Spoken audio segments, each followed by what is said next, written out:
satu modul itu ya tidak ada gitu ya. Misalnya kita perlu 10 blok, tapi ada satu blok yang belum ada desainnya. Nah, khusus untuk blok itu ya kita harus mendesain modul tersebut ya secara khusus ya, dan itu mengikuti flow yang ada di sini ya. Jadi sama seperti kita mendesain desain ASIC sebenarnya ya. Jadi dimulai dengan spesifikasi blok yang akan kita desain, kemudian spesifikasi fungsional daripada blok tersebut, kemudian kita membuat model behaviornya ya. Karena modul ini kan kalau di SOC kita ingin bekerja paralel. Jadi jangan sampai kalau saudara mendesain IP core, teman-teman yang lain tidak bisa mulai desain. Nah, karena itu maka khusus untuk blok yang sedang kita desain bisa kita buat modelnya dulu. Ya, modelnya dulu, kemudian modelnya yang di-deliver ke rekan-rekan lain sehingga proses perancangan lainnya termasuk integrasi bisa dilakukan lebih awal. Ya. Kemudian pada saat ini juga dibuat test bench daripada model tersebut. Test bench ini kan sifatnya menguji fungsionalitas daripada model tersebut, ya, sehingga bisa ditetapkan di awal. Nah, nanti bisa kita gunakan untuk dibandingkan ya antara model dengan desain yang kita buat. Ya, kita tes di modelnya, kemudian setelah itu benar baru kita membuat spesifikasi teknis daripada blok yang akan kita rancang, ya. Kalau sudah spesifikasinya sudah oke, maka kita lakukan perancangan dalam level RTL. Asumsi saya kita menggunakan standar cell di sini. Kemudian secara paralel dibuat test bench-nya dan dibuat juga constraint timing dan area.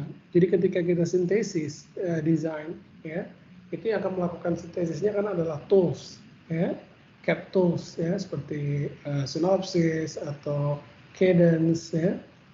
Nah, itu atau FPGA pun gitu ya. Nah, itu kita harus memberikan constraint timing, artinya speednya berapa, ya di titik tertentu saudara menspesifikasikan speed berapa, begitu juga areanya berapa, itu kita definisikan, ya. Kemudian di sini ada dua flow yang kanan adalah implementasi, ya, kita lakukan simulasi dan tes. Yang kiri yang adalah flow implementasi, yaitu kita sintesis, kemudian dicek pewaktuan statis, kemudian dianalisis datanya. Di kanan lebih kepada fungsionalitas sistem, kita lakukan simulasi dan di test coverage. Nah, kalau ini sudah selesai, kita bisa deliver blok ini dalam bentuk soft macro, kita sebutnya. Apa itu soft macro? Yaitu desain dalam bentuk RTL-nya, ya, yang masih bisa dikonfigurasi. Kemudian setelah ini selesai, bisa kita mendeliver rancangan fisik sistemnya. Yang terakhir dia diubah menjadi hard macro, artinya dia sudah menjadi layout daripada chip. Nah, ini kita coba bahas satu persatu bagian-bagian daripada sistem di sini. Ya. Maaf, ini dari desain IP core ya. Jadi di kemarin itu konteksnya adalah ketika kita mau di SOC itu kita ada desain IP core bagian kanan ini, kemudian ada desain software yang kita lakukan secara bersamaan. Sekarang kita bahas desain software.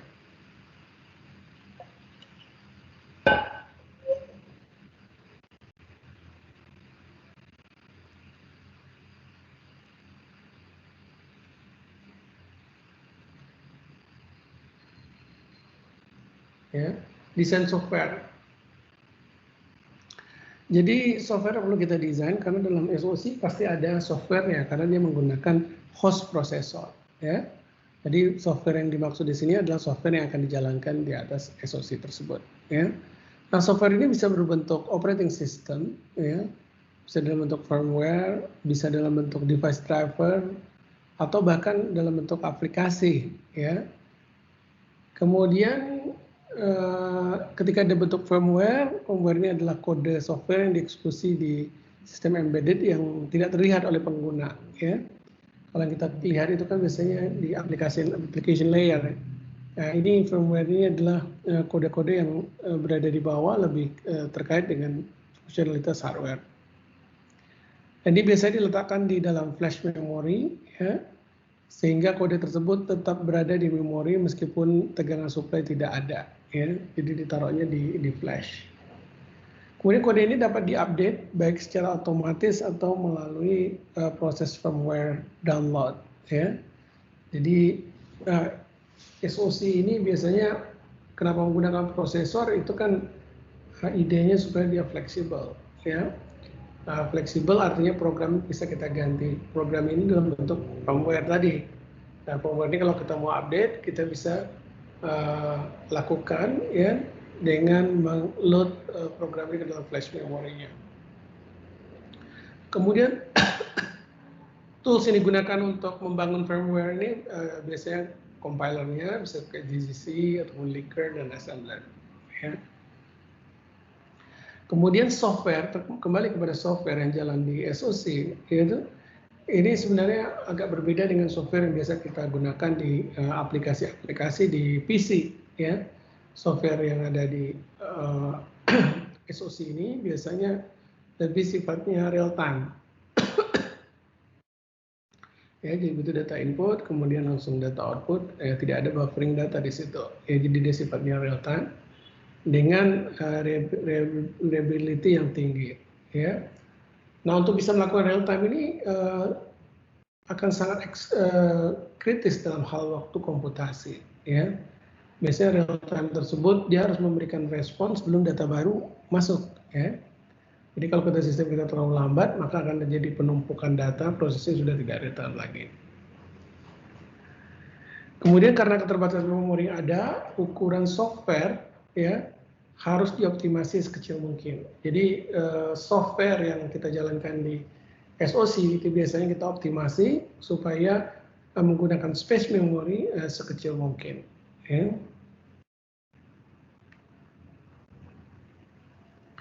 Kemudian saya masuk ke desain top level. Desain top level ini masih menjelaskan yang bagian kemarin ketika kita mendesain SoC di metodologi, ya, yaitu di desain top level. Jadi dia satu level dengan desain IP core dan desain software yang barusan kita jelaskan. Sekarang desain top level. Nah, desain top level, ya,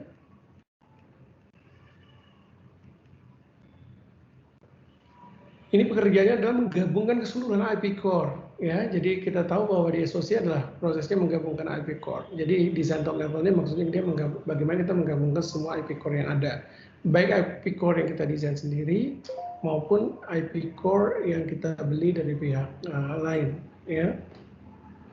Nah, desain dari top level ini biasa kita tetap menggunakan Verilog atau VHDL, ya, dengan style struktural, ya. Tahu style struktural? Style struktural itu dia kita memanggil modul-modul aja, kemudian dikonekkan, gitu, ya. Tidak ada lagi misalnya always, tidak seperti itu, ya. Kemudian apabila menggunakan hard IP, maka vendor IP bisa menyediakan desain top level IP tersebut dalam kode Verilog, ya. Nah, biasanya kalau dia desain itu misalnya analog to digital converter atau DAC atau PLL, itu kan tidak ada kode Verilognya sebenarnya, itu karena dibangun dengan teknologi analog. Tapi biasanya vendornya tetap memberikan top levelnya supaya mudah diintegrasikan. Itu dia memberi Verilognya. Meskipun Verilog yang di sini tidak bisa disintesis, ya, cuma fungsionalitas, ya, kinerja waktu itu ada di desain tersebut. Kemudian pada saat integrasi ini kita perlu memperhatikan antarmuka keseluruhan blok yang ada. Ya, ini suatu hal yang perlu diperhatikan supaya dia bisa terkoneksi. Sebagai contoh, yang paling bagus adalah tentu antarmukanya menggunakan standar, ya, misalnya standar menggunakan AMBA bus, Avalon bus atau lain sebagainya. Kemudian desain top level juga berfungsi untuk memverifikasi fungsionalitas dan kinerja, ya. Ya, jadi ini fungsinya untuk mengecek fungsionalitas dan kinerja dari sistem, ya. Kemudian IP vendor juga menyediakan model simulasi ya untuk biar kita bisa memverifikasi modul mereka dan mengintegrasikannya. Jadi biasanya kalau saudara beli IP dari pihak lain atau mendapatkannya, itu sebaiknya sudah ada model simulasinya. Ya. Oke, selanjutnya adalah integrasi sistem. Ya, kita masuk ke bagian berikutnya. Integrasi sistem. Jadi kalau ini semua sudah tersedia, apakah itu IP kita pilih dari yang ada atau kita desain sendiri, kemudian softwarenya sudah ada, kemudian top levelnya sudah dibuat. Kerja selanjutnya adalah integrasi sistem. Apa itu integrasi sistem ini? Ya.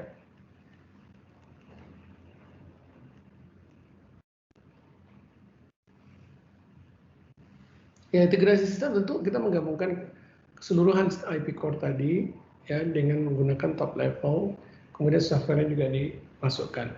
Ada beberapa hal yang harus kita perhatikan seperti sebagai contoh combinational loop. Nah, ini hati-hati ya.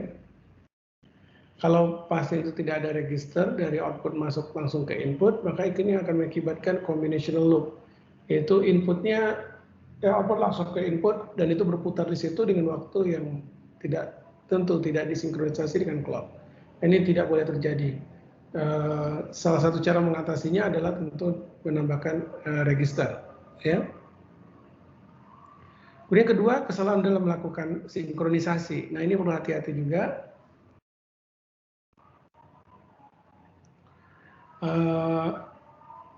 Artinya kita harus menjamin bahwa nanti data yang keluar itu bisa disampling oleh model lainnya ya dengan menggunakan clock yang sama. Dan permasalahan terjadi apabila satu sistem itu lebih menggunakan tidak satu sumber clock ya. Bisa jadi dia menggunakan beberapa sumber clock dengan frekuensi yang berbeda. Nah, ini cukup berbahaya ya. Kalau kita membuat semacam interface ya, atau bisa menggunakan FIFO untuk meyakinkan bahwa data dari satu blok bisa terkomunikasi ke data blok lainnya. Ini perlu hati-hati juga kesalahan dalam konfigurasi IP core. Ya. Nah, ini IP core itu biasanya ada setting-settingnya karena beda customer biasanya beda keinginan kan. Nah, itu saudara harus benar dalam mengkonfigurasi IP core tersebut. Ya.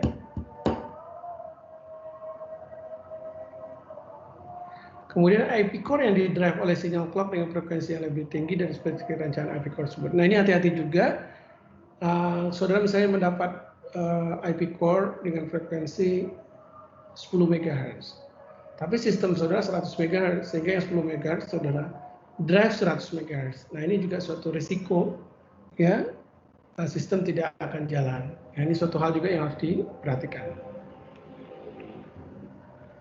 Baik, setelah dilakukan integrasi, ya kita melakukan verifikasi sistem.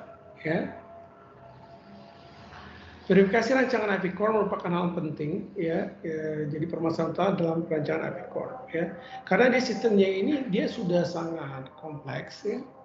Karena saking kompleksnya proses verifikasi kalau semua akan dites itu udah waktunya tidak cukup, skenario tesnya banyak, ya. Jadi kita harus mempertimbangkan tes-tes yang penting. Tes-tes yang penting ini biasanya disebut dengan corner test. Ya.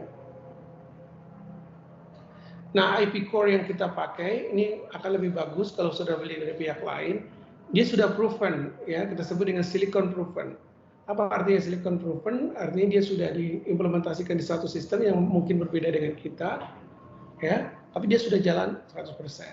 Nah, ini akan meningkatkan, ya, kemungkinan sukses daripada desain kita. Dan kita tahu tadi skenario-nya banyak sekali, ya. Maka kita perlu membuat test plan, ya, dan melakukan perencanaan secara hati-hati, ya. Kemudian kita lakukan perbaikan secara iteratif dan dilakukan dengan skema bottom up, ya. Ya, jadi test case-nya ini juga kalau dapat mungkin kita menggunakan test case yang sudah pernah dilakukan. Jadi kita tinggal hanya running, cek bahwa sistem itu benar-benar sudah oke. Ya. Kemudian verifikasi dapat dilakukan dengan intensif, ya. Yang menentukan bagaimana strategi kita mencek sistem kita itu adalah bergantung kepada CAT tools yang kita gunakan. Ya. Nah, kemudian dokumentasi merupakan suatu hal yang penting juga, ya. Jadi sedapat mungkin bahwa setting environment-nya ya perlu dibuat, ya.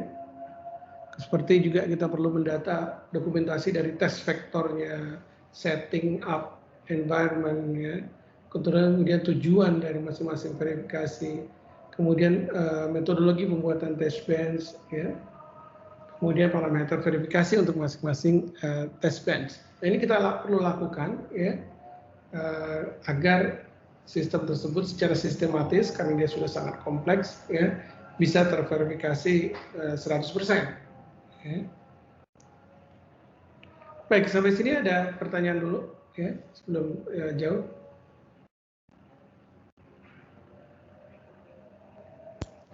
Pak, boleh tanya, Pak? Ya. Pak, tadi kalau untuk desain IP core ada desain model behavioralnya, Pak. Itu dalam bentuk apa ya, Pak? Apa kita perlu memodelkan dan mensimulasikannya melalui MATLAB dulu, Pak, kalau buat IP core?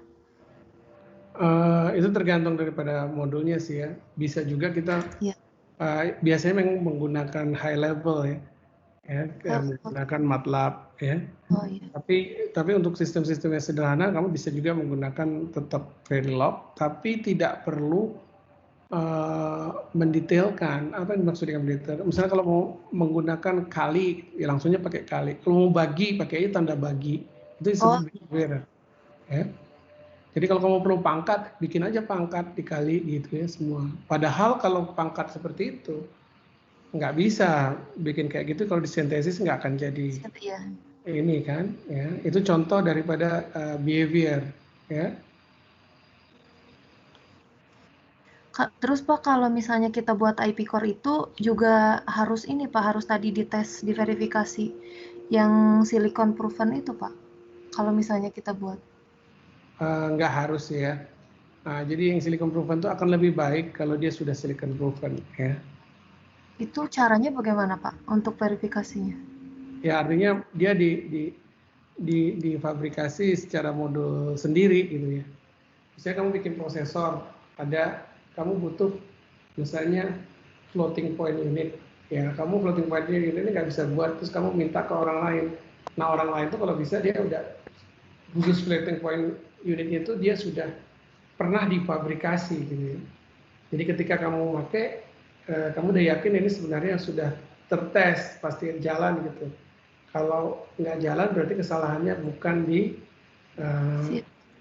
kamu gitu, ya, di orang ininya yang salah, ya, yang membuat IP-nya yang salah. Oke Pak, baik. Terima kasih Pak. Ya. Baik, ada pertanyaan lain?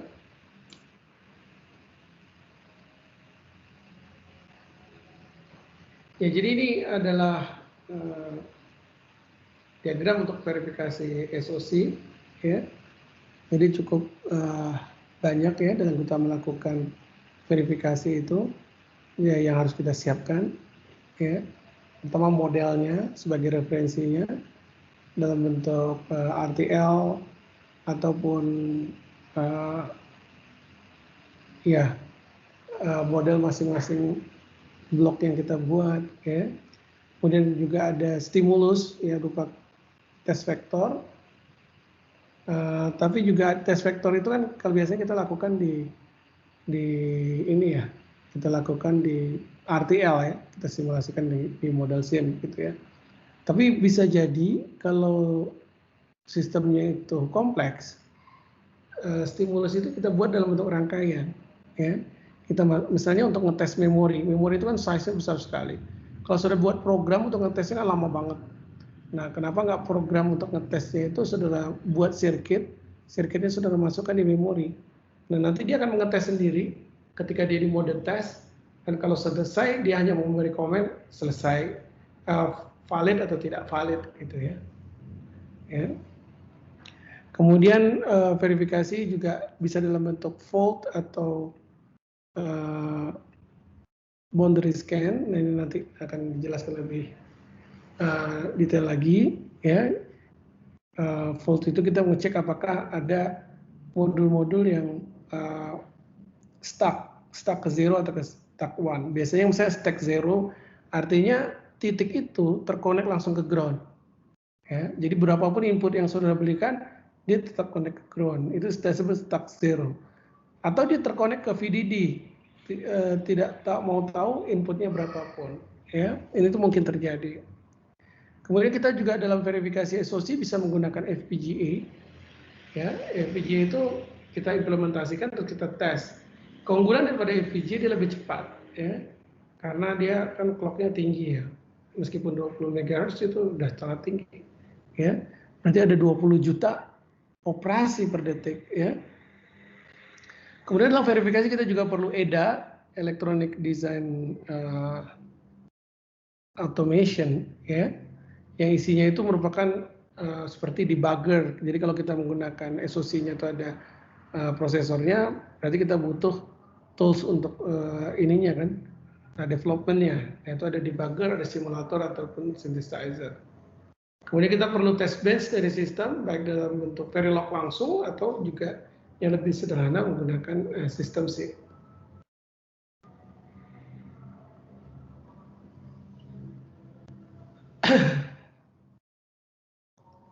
Ya, kemudian stimulus ya, test vektor baik secara modular maupun secara terintegrasi ya. Test vektor itu dibuat modular gitu ya, sehingga kita desainernya bisa mengetes sendiri ya. Kemudian setelah dia diintegrasikan, kita buat lagi test vektor yang terintegrasi ya. Nah, test vektor sangat penting karena masing-masing blok pada umumnya dibuat oleh orang yang berbeda ya. Karena di SoC itu kan sistemnya kompleks. Jadi dia orang-orangnya berbeda, sehingga khusus untuk test vektor ini ya sedapat mungkin dibuat supaya orang lain bisa menjalankannya ya. Nah, untuk kondisi tertentu synthesizable test vector dapat diperlukan. Nah, ini yang saya maksud tadi. Terkadang kita terkendala bahwa kita kalau dilakukan secara pakai test vector dari luar, pinnya kurang misalnya, atau terlalu banyak skenario sulit. Ya.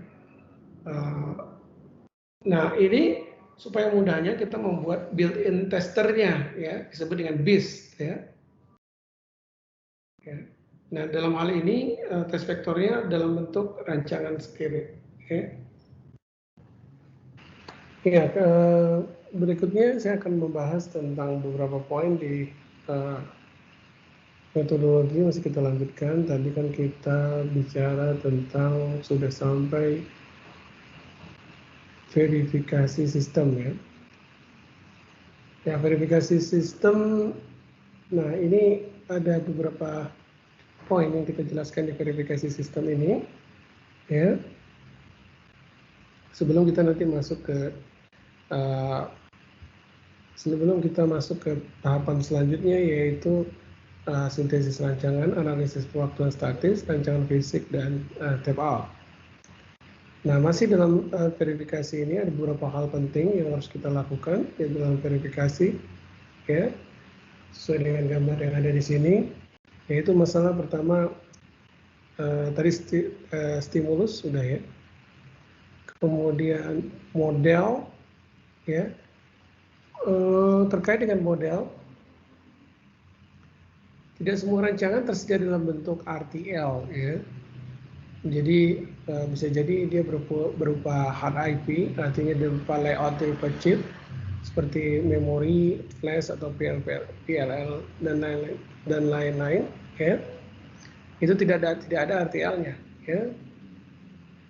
Sementara verifikasi menggunakan model dalam bentuk Verilog ataupun VHDL ya. Nah, untuk menjamin bahwa sistem itu bisa terintegrasi dengan baik, nah biasanya IP vendornya itu akan memberikan model dalam bentuk VHDL ataupun Verilog yang behaviornya sama dengan rangkaian yang hard IP tadi ya. Nah, di situ ada informasi timing, ada informasi fungsionalitas, sehingga seolah-olah kita menggunakan IP core tersebut ya. Kemudian verifikasi prosesor, nah ini juga merupakan tantangan. Ya, prosesor itu kalau diverifikasi sulit ya, karena dia harus menjalankan program. Sementara satu program aja itu butuh banyak sekali clock cycle. Ya.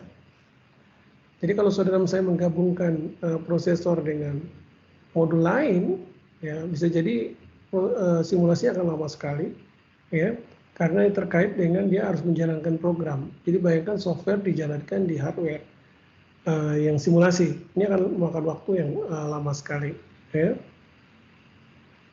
Maka dari itu biasanya vendor prosesor akan memberikan model VHDL ataupun Verilog, ya, dari prosesor tersebut. Jadi kita tidak mensimulasikannya itu RTL-nya. RTL disimulasikan, tapi tidak semua kasus. Ya. Nah, ketika kita gunakan untuk mentes modul lain, nah itu kita menggunakan model daripada prosesor kita. Ya. Jadi biasanya bahasanya lebih ke bahasa behavior. Jadi input daripada model prosesor ini dapat berupa potongan program yang dieksekusi oleh SoC. Ya. Jadi tidak semua program, misalnya programnya ada operating system itu nggak kita masukkan karena itu kan lebih banyak ininya ya yang terkait software dan aplikasi ya.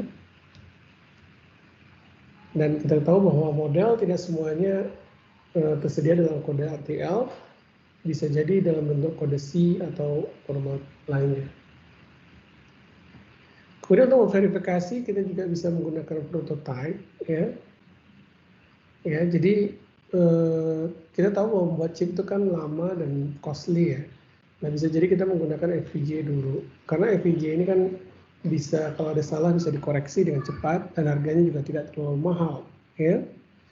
Nah keuntungan lain dengan menggunakan prototype ini ya, kalau tadi menjalankan program ya di simulator itu lama sekali, tapi kalau dijalankan di FPGA itu cepat sekali ya.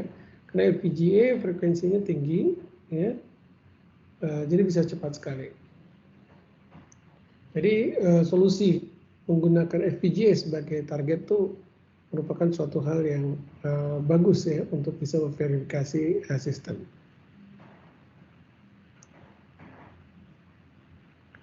Ya, jadi IP core prosesor akan lebih mudah diverifikasi melalui prototype hardware dibanding software ya, karena eksekusi program akan jauh lebih cepat menggunakan hardware yang melalui proses debugging ya.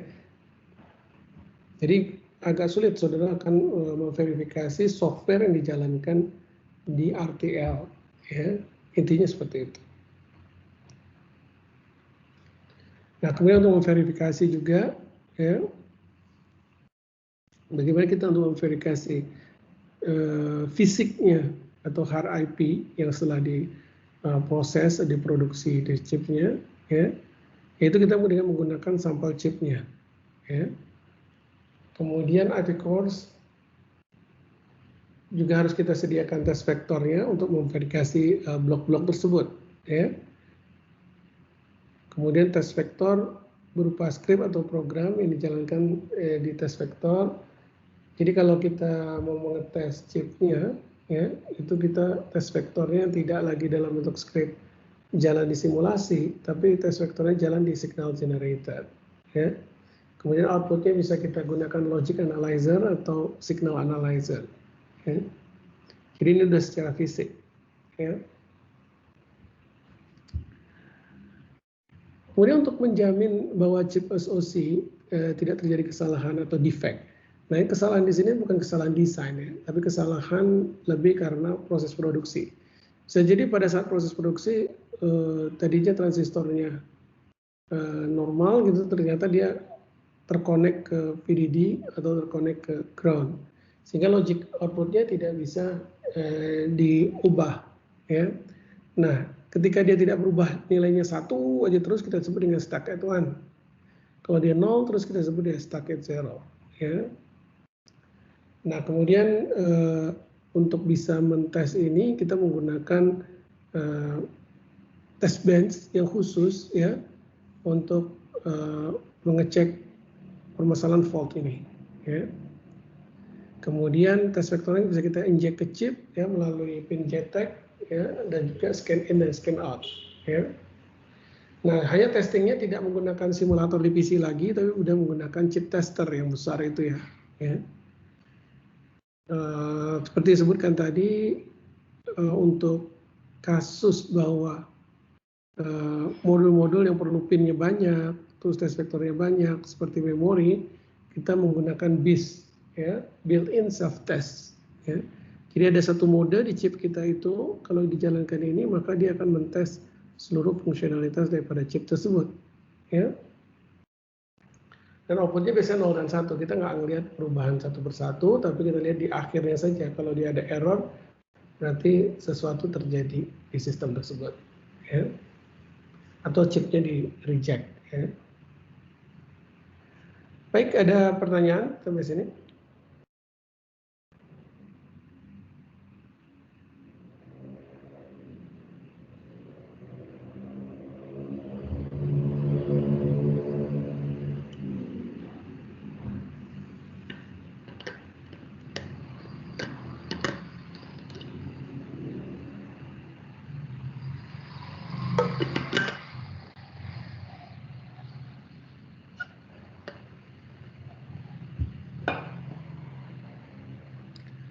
Kemudian saya lanjutkan bahwa untuk verifikasi juga memerlukan software environment, ya.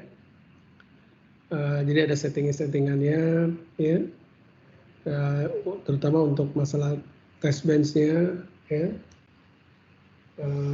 Keseluruhan modul bentuk sistem juga, kemudian sistem operasi sampai dengan aplikasi itu ada environment settingnya, itu perlu kita dokumentasikan, kita set. Kemudian pada saat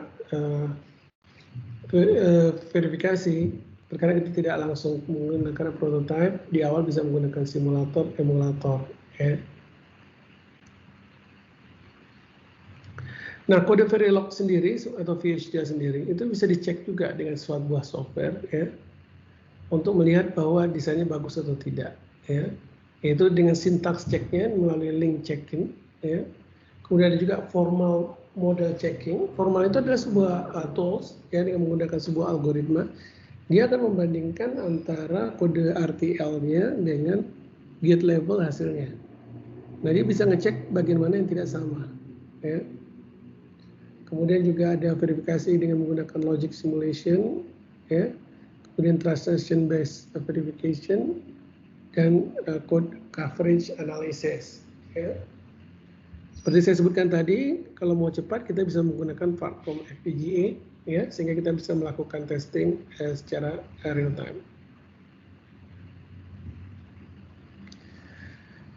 Nah, pada saat verifikasi kita perlu ada semacam guideline. Ya, guideline-nya ini pertama, kita harus membandingkan kepada golden reference kita. Nggak mungkin kita satu persatu perhatikan ini benar atau tidak. Ya.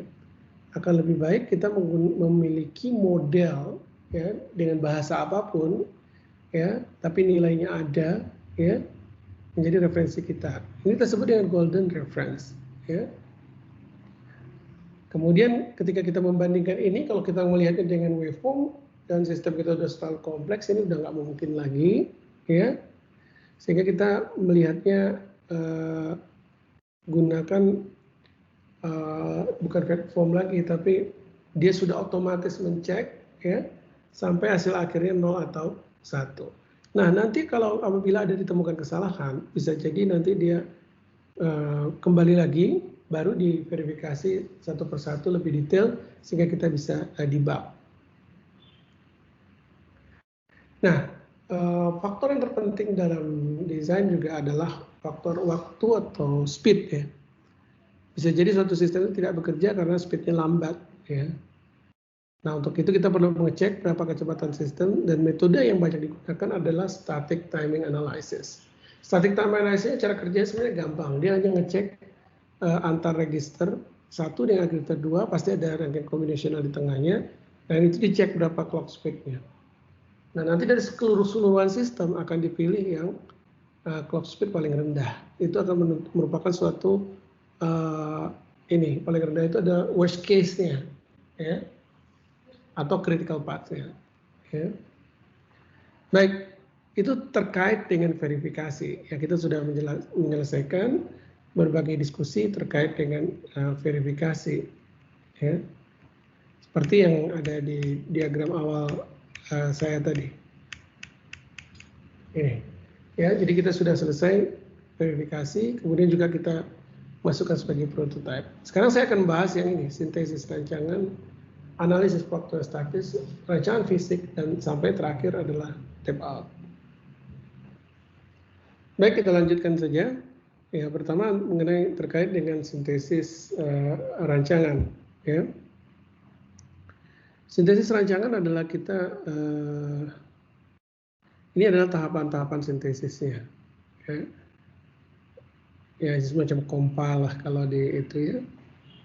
Di Vivaldo kan jadi sudah ada nih. Ya, pertama kita membangkitkan model timing untuk semua jenis RAM yang digunakan. Ya. Jadi RAM-RAM yang digunakan kita generate dulu, kemudian kita partisi rancangan atas blok-blok, kemudian buat timing constraint-nya masing-masing blok itu berapa speed-nya, kemudian baru kita sintesis blok yang ada dan desain top levelnya.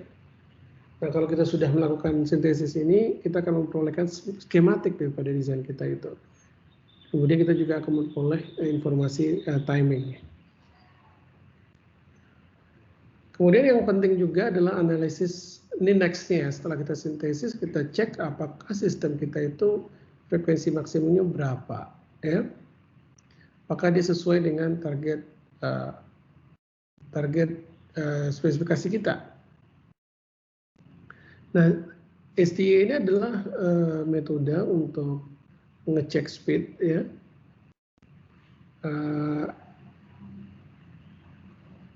Ya, tadi saya sudah jelaskan bahwa metodenya adalah dihitung delay dari register ke register, ya, dan itu nanti menentukan berapa frekuensi maksimumnya. Nah, dengan cara ini setiap flip-flop atau rangkaian sekuensial memiliki persyaratan waktu seperti setup time, hold time, delay time.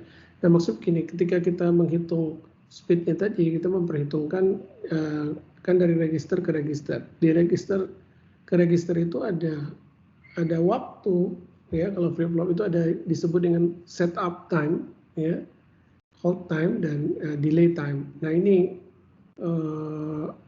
harus memenuhi spek yang kita ada. Dan ini untuk analisis waktu statistik kita menggunakan CAD tools yang ada. Kalau di chip itu kita menggunakan prime time atau synopsis. Ya, prime time dari synopsis. Ya. Kemudian dicek nanti bagian mana yang delaynya paling jelek. Ya. Nah, ini dijadikan acuan. Ya.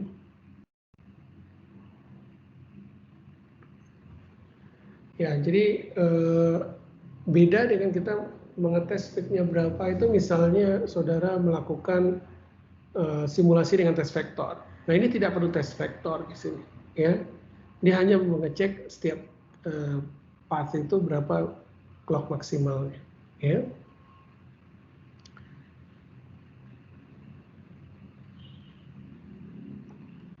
Nah, yang terakhir kita akan memperoleh rancangan fisik dari chip yang kita peroleh, ya. Kita mendesain dengan berbasis standar cell dan IP yang diintegrasikan. Untuk membuat rangkaian fisik ini kita perlu melakukan proses-proses yang ini. Pertama di floor planning, kemudian di placement, kemudian di routing. Di FPGA pun sebenarnya ini dilakukan, ya. Cuma kita tidak melihat fisiknya, ya. Dan terakhir kita verifikasi menggunakan EDA tools. Nah, ketika dia di sintesis, ini bisa jadi karakteristiknya akan berubah, ya. Karena delay-delaynya sudah menginclude delay daripada routing, gitu ya, dan parameter-parameter fisik lainnya. Ya. Kemudian ini parameter-parameter ini dianalisis secara keseluruhan menggunakan metodologi static timing analysis tadi dengan tools. Ya. Jika belum memenuhi spesifikasi, kita melakukan proses modifikasi, ya, pada tahap layout. Tapi kalau di tahap layout pun tidak bisa memenuhi spesifikasi, kita bisa ke level yang lebih tinggi lagi, yaitu bisa level RTL.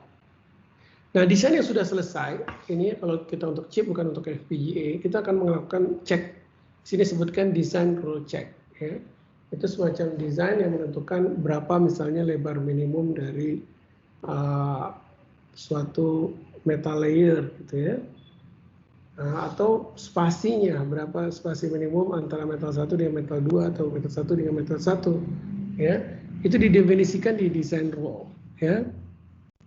Nah, desain rule-nya berfungsi untuk mengevaluasi geometri layout, ya, sehingga jadi seluruh layout transistor itu dicek, gitu ya, mana bagian-bagian yang tidak memenuhi DRC-nya ini. Ya. Tadi syaratnya sudah disebutkan, syaratnya itu adalah lebar daripada suatu interkoneksi ataupun device dan juga jarak antaranya. Dan bagian akhir untuk diimplementasi fisiknya ada LVS, layout versus schematic. Jadi setelah dia menjadi chip, maksudnya chip yang belum diproses ya, itu kita bisa bandingkan chipnya ini tuh sama nggak sih dengan desain awalnya. Ya.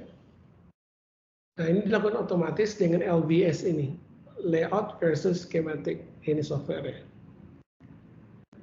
Nah, ini contoh layout rancangannya ya. Ini adalah rancangan chip. Kalau saudara lihat yang simetris-simetris ini biasanya memori ataupun register. Nah, yang ngacak ini standar cell gate biasanya. Ya. Nah, cuma kita tidak bisa melihat semuanya karena dia sebenarnya 3 dimensi ya. Jadi ada di layer-layer ini. Jadi kalau saudara lihat masih biasanya yang terlihat itu adalah layer paling atas saja. Layer bawah-bawahnya sudah tertutup. Ya. Nah, ini implementasi rancangan ke layout ya. Nah, ini kita lakukan mengenerate geometri abstrak di semua blok RAM. Kemudian kita membuat floor plan-nya, kemudian kita meletakkan RAM-nya, kemudian kita membuat power supply-nya juga ya. Struktur power daripada chip ya. Kita membuat power ring, jadi biasanya di dalam sebuah IP itu power supply-nya kita buat melingkar gitu ya, supaya setiap titik bisa dengan cepat mengakses power supply. Ya.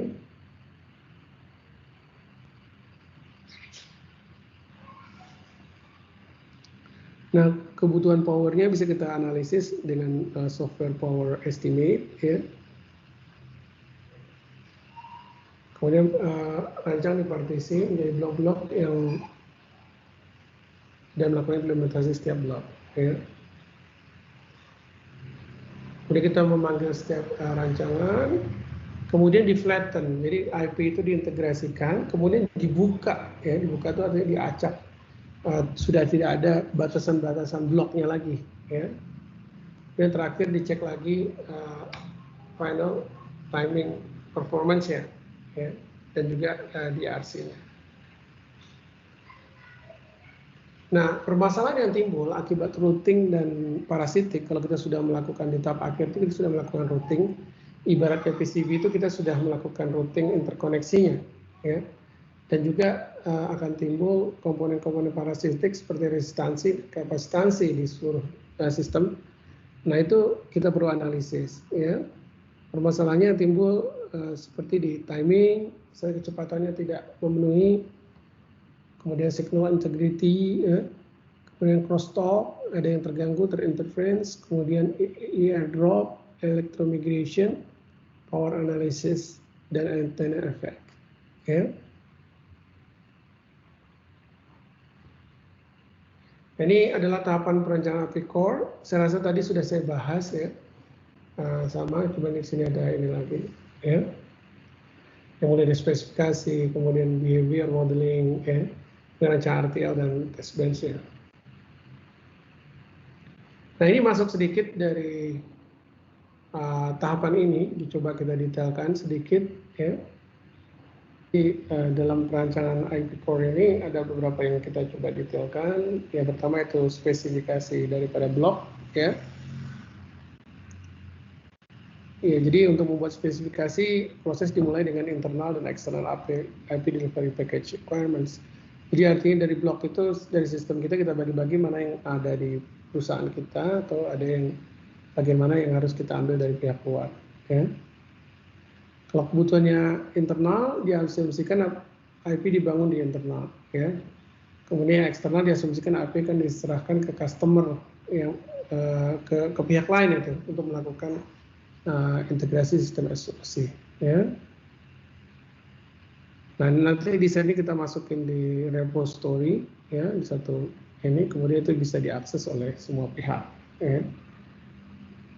Nah, kemudian spesifikasi fungsional daripada blok, ya.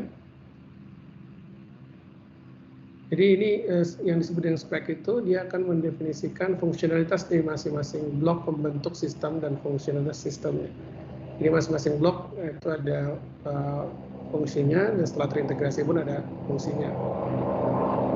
Kemudian model fungsional kita buat, ya. Ini merupakan abstrak, ya. Ya, di sini ada informasi seperti informasi timing, informasi fisiknya, reliability-nya, dan lain-lain. Dan model ini bermanfaat sebagai referensi pada saat perancangan blok secara terpisah. Ya. Jadi modelnya bisa kita buat dengan high level language seperti C++, sistem C. Kemudian ada dari Synopsys seperti Vera ataupun sistem Verilog. Ya. Nah, kalau kita pakai model itu kelemahannya dia ada akurasinya tidak tinggi, ya. Sehingga tetap kita harus memberikan margin karena ekspektasi kita di bagian akhir pasti akan ada selisihnya, ya. Kemudian penggunaan model dapat membantu memproteksi IP core, ya. Jadi gini, maksudnya gini, kalau saudara sebagai vendor IP, ya, saudara kan ingin memproteksi kerahasiaan daripada desain saudara. Nah, bisa jadi ke orang yang membeli, saudara tidak memberikan desain saudara.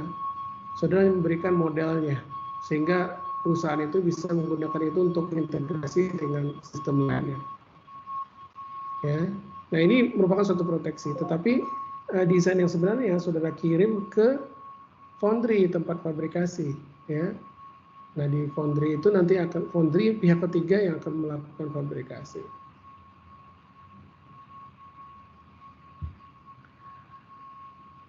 Jadi model ini juga bisa untuk tujuan mengukur kinerja algoritma, ya, merancang arsitektur path, ya. Jadi dengan membuat model ini kita bisa melihat apa kinerja, kecepatan, fungsionalitas, ketelitian, itu semua kita bisa cek dengan model sebelum kita implementasikan, ya. Kemudian berbasis dengan model ini juga kita bisa membuat arsitektur data path-nya. Data path itu apa? Dari proses A masuk proses B masuk proses C, ya. Nah, demikian selanjutnya, ya. Kemudian pemodelan sendiri bisa kita lakukan di awal dengan menggunakan algoritma yang kita buat dengan presisi yang sangat tinggi, ya, bisa menggunakan floating point. Selanjutnya setelah kinerjanya ditentukan, ya, spesifikasi dapat, kita bisa implementasi ke fixed point. Jadi ketika membuat hardware, ya, itu akan lebih bagus kita menggunakan fixed point, ya. Kalau floating point itu operasinya akan sangat kompleks sekali, ya, desainnya bisa berakibat desainnya besar, desainnya lambat. Tapi kalau kita menggunakan misalnya 8 bit, 16 bit, ya, itu kita sebut dengan fixed point. Itu secara signifikan akan bisa memperkecil desain kita, ya. Nah, kalau kita mau implementasi misalnya 8 bit, nah itu modelnya kita buat 8 bit. Sehingga nanti kalau diimplementasikan hasil yang kita dengan yang itu tuh sama persis, ya. Ya, ini mungkin tidak semua saya ini. Nah, itu spesifikasi teknis sendiri sebenarnya merupakan kontrak teknis, ya. Ya, yang berisi daftar tujuan perancangan yang hendak kita capai, ya. Kemudian batasannya biasanya pendanaan, budget, ya. Kemudian kontrak ini berisi parameter-parameter rancangan, ya. Dan dokumen ini dibuat secara iteratif, ya. Semakin baik dokumen, ya, maka proses iterasi ini semakin cepat, gitu, ya. Tidak terlalu banyak iterasi. Nah, spesifikasi teknis contohnya juga kita mendefinisikan hal-hal teknis seperti kecepatan dalam kilohertz, megahertz, konsumsi daya, miliwatt, dalam watt, ya. Ini contoh-contoh spesifikasi teknis yang kita definisikan untuk sebuah SoC. Ya, modul kedua ini sebenarnya lebih kepada Verilog-nya dulu ya. Ya, ini belum ke SoC yang berat dulu. Saudara membahas bahasa Verilog. Ini lebih kepada membiasakan saudara menggunakan Vivado-nya, ya. Makanya tujuan di sini memahami bahasa pemrograman Verilog, kemudian memahami timing constraint. Nah, ini kan di penjelasan saya di awal tadi banyak terkait dengan timing, ya. Kemudian melakukan debugging dengan internal logic analyzer. Jadi di sini tuh ada logic analyzer ya. Jadi di ZIBO itu kamu nggak perlu pakai logic analyzer berupa peralatan eksternal, ya. Nah, ini yang awal nih tentang terkait dengan Verilog, ya. Saya rasa sebagian besar kalian sudah ngerti ya. Ini kita membuat full adder, berarti ada dua half adder untuk dikoneksi dengan gerbang di sini. Nah, ini kalau kita buat di kode Verilognya udah diberikan. Nah, ini bentuknya, ya. Ini half adder. Ini half addernya satu blok yang ini, ya. Kemudian half adder ini kita half adder, oke. Half adder itu membuatnya ada bisa dua cara. Nggak tahu kalian pernah ngambil kuliah saya atau tidak, ya. Tapi yang di SP mesti kenal. Ini dengan continuous assignment, ini salah satu metode untuk membuat rangkaian combinational. Nah, ini dengan yang metode lainnya, ya. Apa sih namanya ini? Nah, kalau yang ini kan assignment ya, continuous assignment. Kalau yang ini tuh sekuensial lah, gitu ya. Jadi pakai always. Nah, ini sama-sama membuat half adder, ya. Ini ada beberapa hal catatan penting. Nah, ini yang sebenarnya tadi yang saya sebutkan yang terkait dengan timing constraint, ya. Jadi data itu, misalnya data ya, data ini supaya bisa disampling, ya. Nah, yang ini supaya bisa disampling, maka dia harus sudah stabil sebelum waktu rising edge ini. Makanya kita sebut dengan T setup, ya, dia harus stabil.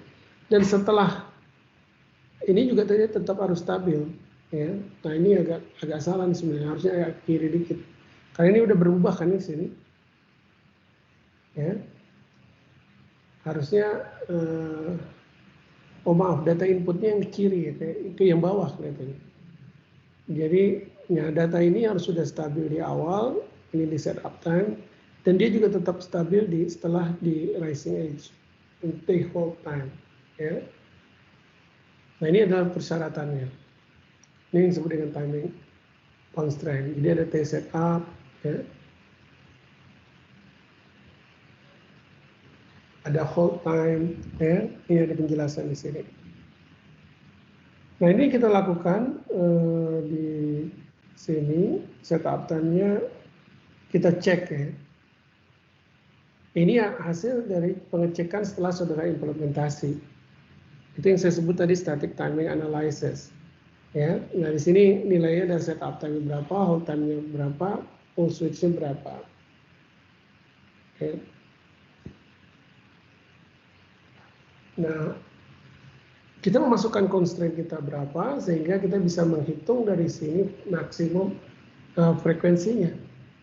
Bagi contoh yang kita buat di sini bisa sampai 146 MHz. Kemudian di sini ada modul internal logic analyzer, ya, ini akan kita gunakan. Yang pertama kita implementasikan full adder seperti pada modul 1 tadi, ya. Jadi masih menggunakan desain sebelumnya. Di sini kita akan melakukan menganalisis timing constraint dan menghitung maksimum clock frekuensinya. Kemudian kita melakukan debugging dengan menggunakan tadi internal logic analyzer. Nah, di sini kita menambahkan ya modul D flip flop ya sebagai berikut. Nah, ini D flip flop ya.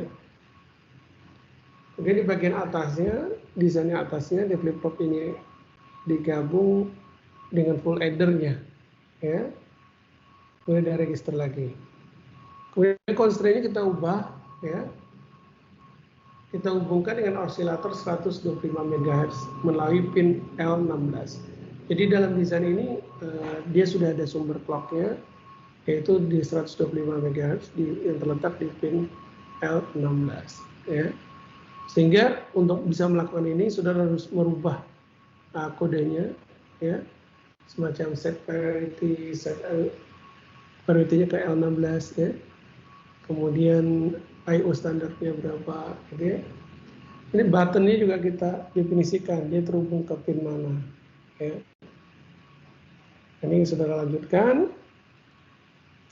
Nanti di Open Image Implement Design Project Explorer-nya, dari sini kita bisa tahu berapa negatif slack-nya, ya. Kalau dia hijau gini berarti dia memenuhi, ya. Dengan demikian frekuensinya sesuai dengan kita desain. Ya, ini summary-nya, sehingga kita bisa hitung take clock min-nya berapa, ya. Bisa 696,37 MHz, ya. Kemudian kita untuk ngecek melalui logic analyzer, kita buka di desain yang sudah disintesis, ya. Kemudian kita pada netlist, ya, akan di debug. Jadi pin-pin yang mau kita lihat tuh kita pilih mark as debug, ya. Jadi pin-pin yang akan kita lihat, ya. Kemudian kita setup debug, ya. Kemudian aktifkan capture control, ya, ini opsi yang ada di sini. Kemudian baru kita sintesis desainnya, Ctrl S, ya. Ini desainnya akan diubah dari Verilog ke ya skematiknya. Kemudian di run implementation-nya, kemudian di generate bitstream. Bitstream itu adalah file hasil compile yang berisi konfigurasi daripada FPGA-nya, ya. Nah, program bitstream ini harus kita download kita upload ke desain FPGA kita dengan proses ini, ya. Kemudian itu berarti dia udah jalan, baru kita buka window untuk melihat logic analyzer-nya, ya. Kemudian kita tambahkan sinyal trigger-nya, ya, untuk memulai simulasi. Kita menggunakan sinyal AI-buff, ya. Kemudian value-nya kita ubah, ya, 0 ke 1, ya. Kemudian kita run trigger, ya. Nah, kalau nilai ini terpenuhi baru sistem akan jalan. Nah, kemudian kita ubah inputnya switch 0, ya, dari 0 ke 1, kemudian kita capture sinyalnya. Maka kita akan dapat sinyalnya berupa timing diagram, ya, melalui waveform ini. Baik, ini adalah tutorial kedua yang tolong saudara coba minggu ini, ya. Mudah-mudahan tidak ada masalah, ya. Ini merupakan kelanjutan dari yang pertama, tapi di sini lebih kepada perhitungan frekuensi maksimumnya.